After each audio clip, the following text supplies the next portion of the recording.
Yung amin na po. At maraming salamat sa napaka-init na natanggap kong salubong mula pa sa labas. Nandun yung ating ibang mga presidential scholar at dito sa loob sa inyong gymnasium at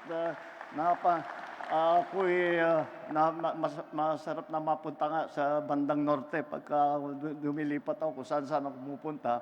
Pero palapit na doon sa amin sa Ilocos Norte, nararamdaman ko talaga ang init ng inyong salubong. Maraming salamat. Thank you.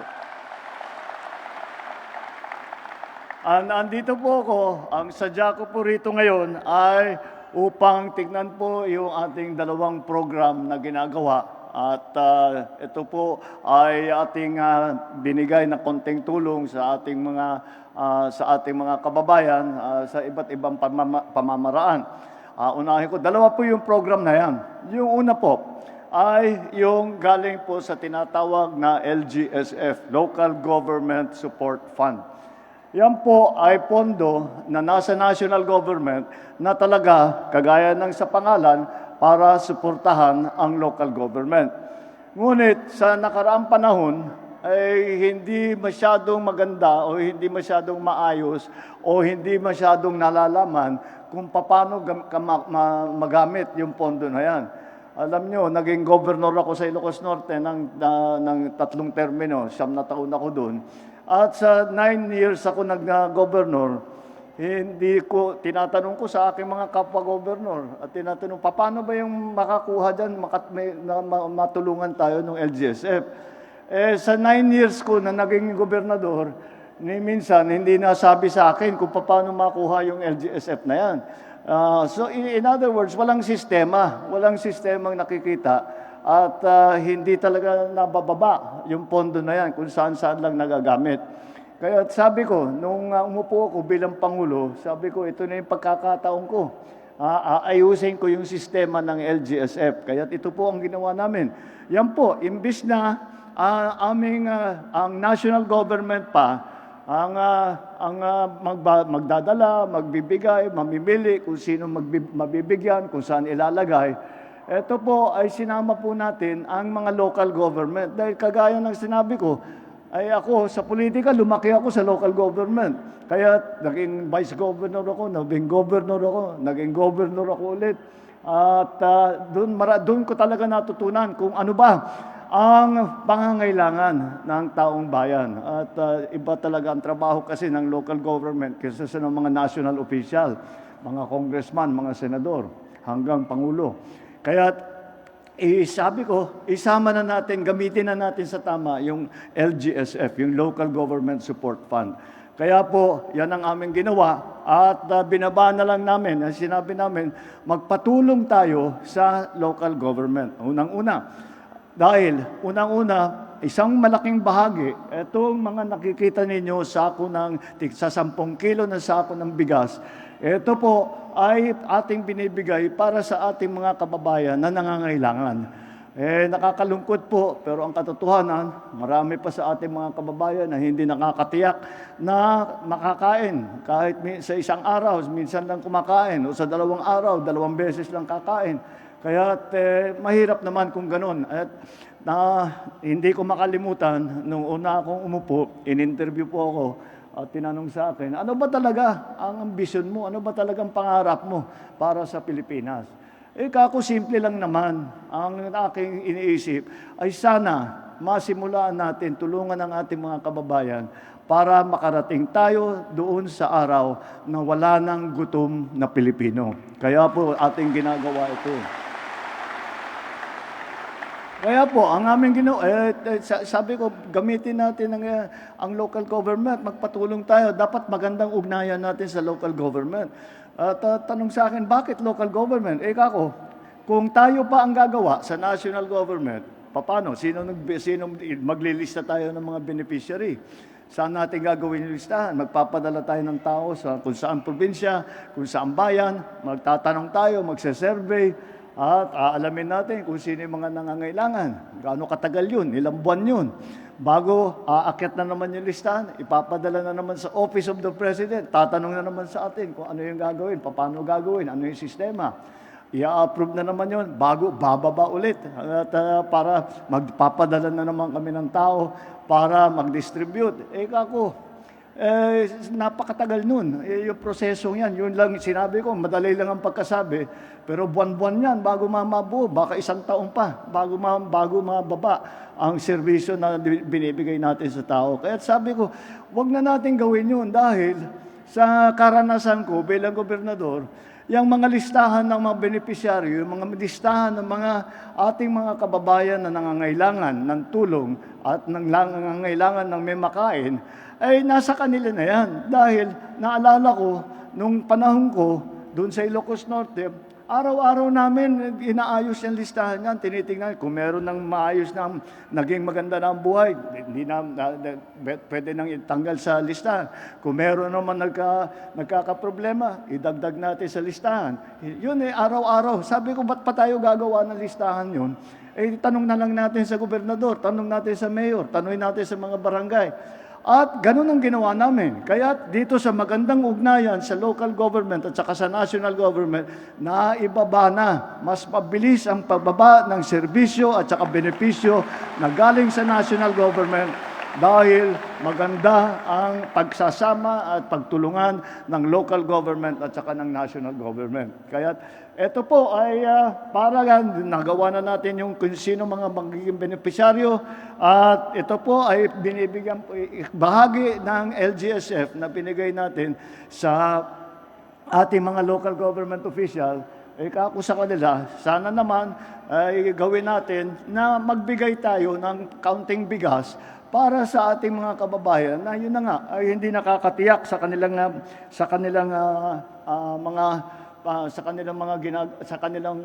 pagkain, para sa kanilang sarili, para sa kanilang pamilya. Kaya ayan po yung tigsa 10 kilos ng sako ng bigas na ibinibigay natin sa ating mga beneficiary para sila ay kahit papano ay meron silang mailalagay sa kanilang mga hapagkainan. Kaya yan po ang isang bahagi doon sa programa ng LGSF. At isa pa po, huwag niyo pong iisipin na minsanan lang ito. Ito ay magbibigay kami nitong 10 kilo ng sako ng bigas 6 na beses sa isang taon. So every 2 months magbibigay uli kami. Kaya para matiyak naman na yung mga nangangailangan ay magkakaroon hindi na mag-aalala na wala silang makain, wala silang ipapakain sa kanilang pamilya. Dito sa Tarlac, makakatanggap ay 3,077 na benepisyaryo dito sa lalawigan ng Tarlac. At ito po ay ginawa na natin sa buong Pilipinas. Para alam niyo naman, kailangan talaga ay lahat ay pantay-pantay ang ating ginagawa. At hindi na para matanggal na, sasabihin na, doon lang may nagsasabi, tinutulungan mo lang yung mga kung saan kayo nanalo, kung saan kayo natalo, hindi kayo na tumutulong. Hindi po tayo ganoon. Basta Pilipino, tutulungan natin. Walang kinalaman yung ganoon. Kaya sa mga 2,000, halos 2,000 ang LGU natin sa buong bansa. Nakapagbigay na tayo ng 1,276 na LGU ng LGSF, ng tulong ng LGSF. Kasama na rin dyan yung RISE program na ating ginawa. At yung iba po na local government ay nakadalawa na, pangalawang bigay na. Kaya patuloy po ito, asahan po ninyo. At ito po ay para naman, dahil nalaman naman natin na dahil sa gera sa Middle East, yung nangyayari, tumataas ang presyo ng langis. Siyempre, sumasama dyan yung presyo ng pagkain. Kaya po aming naisip gawin ito. Hindi lang dahil doon, dati pa, bago pa nagkagera, meron na tayong ganitong programa. Kaya yan po ang aming tulong sa inyo at sana po ito ay makakapagbigay ng kahit kaunting ginhawa po. At hindi nyo na po inaalala kung ano yung kakainin ninyo, ano yung papakain ninyo sa inyong mga pamilya. At yung sa LGSF naman, dahil hindi naman inubos dito, ay merong mga sasakyan na nakuha para sa mga disaster response, multipurpose buildings sa Barangay San Isidro, La Paz, Capas, at pagtayo, naglagay tayo ng FMR, ng farm to market sa Herona. Yun kasi, yun ulit, ay sinabi namin sa local government, kayo nang bahala. At alam ninyo yung sitwasyon dito sa inyo. Kaya't ganun din ang ginawa namin para sa mga bara-barangay. Iba naman po, yun yung pangalawang programa na pinag-uusapan ko. Yung pangalawang programa ay yung Socio-Civic Development Program Fund. Social Civic Program Fund. Ito po, yung binibigay po naman natin ay binibigay din ng Office of the President, pinapadala sa ating lahat ng mga barangay, pinapadala po natin sila ng 200,000 piso bawat barangay. Para saan yon? Kung makita po ninyo, nung nasa labas, nakausap ko yung ating mga nagiging presidential scholar. Ano po ba yung presidential scholar? Yung presidential scholar, yung 200,000 na binigay natin sa mga barangay, sa mga bawat barangay, ang sabi lang namin, yung 100,000 doon, yung kalahati doon, 100,000, doon sa 200,000, 100,000, gamitin ninyo para makapagbigay tayo ng scholarship sa ating mga kabataan. So bawat barangay, mamili sila ng 5 na magiging presidential scholar. So sa bawat barangay, may 5 presidential scholar. Paghahatian yung 100,000 na bawat isa ay makakatanggap ng 20,000. Yun po yung binigay kong cheque sa inyong ABC. At yun po ang aming patulong para sa ating mga kabataan para sila ay makapagtapos. Ang payo lang namin sa ating mga barangay officials, ako, mamili kayo yung malapit na magtapos. At baka hindi makapagtapos dahil kakulangan sa pambayad, kailangan magtrabaho, kung ano man ang nagiging problema, ay itong 20,000 piso ay makakatulong sa kanila. At dahil mahalaga ito, dahil kung titingnan po ninyo, ang budget nitong administrasyon nito nung nakaraang taon at saka itong taon at saka sa susunod na taon, talagang pinaka-priority ang edukasyon. Dahil sa aking palagay, yan ang pinakamahalaga na serbisyo na may bibigay natin sa taong bayan. Kaya dahil siyempre ang kabataan, atin yan ang kinabukasan natin, kaya para maging maganda ang kinabukasan ng Pilipinas, kailangan maganda ang naging edukasyon ng ating mga kabataan. Kaya yan po ang aming inuna. Nagbigay po tayo ng 200,000 sa kada barangay at 100,000 doon sa 200,000 na yon, ibibigay, magkakaroon sila ng presidential scholar, 5 na presidential scholar sa bawat barangay. Bakit po presidential scholar? Dahil galing sa Office of the President po yan, yung 200,000 na yan na binibigay natin sa barangay. Ano ngayon, tatanong ninyo, anong mangyari doon sa natirang 100,000 na binigay natin sa barangay? Sila na ang bahala doon. Sila na ang bahala, yung mga barangay official, kung saan nila gustong gamitin yung perang yan. At yung mga napuntahan namin ng mga barangay, alam niyo po, dahil yan na naman, nanggaling yan sa karanasan ko bilang gobernador. Ang nakakaalam sa barangay, ang nakakaalam sa bayan, ang nakakaalam sa lungsod, ang nakakaalam sa probinsya, yung local government official. Pinagmamalaki ko nga nung nasa Ilocos Norte, wala nang mas marunong sa Ilocos Norte kundi ako, dahil akong governor dito. Kaya sa barangay, ganun din. Silang nakakaalam sa sitwasyon kung ano ba talagang pangangailangan nila. At sari-sari kung saan nila ginamit. Bumili ng motorsiklo, bumili ng computer. Meron akong napuntahang barangay, bumili pa ng bigas para dagdagan pa itong ating rice program. Kaya nasa sa kanila na yon. At alam ko naman, nagagamitin nila sa pinakamagandang paraan upang matulungan ang taong bayan. Yan po ang ating 2 programa. Yan po ang 2 programa na nasa ilalim po ng bawat bayan makikinabang. Ito po ay ang magandang tulungan ng national government at saka ng local government. Talagang ginawa nating partner, hindi lamang kami nang uutos na sinasabi, ito yung gagawin ninyo, ito yung gagawin ninyo. Sa sinasabi, tulungan nyo kami para maibaba.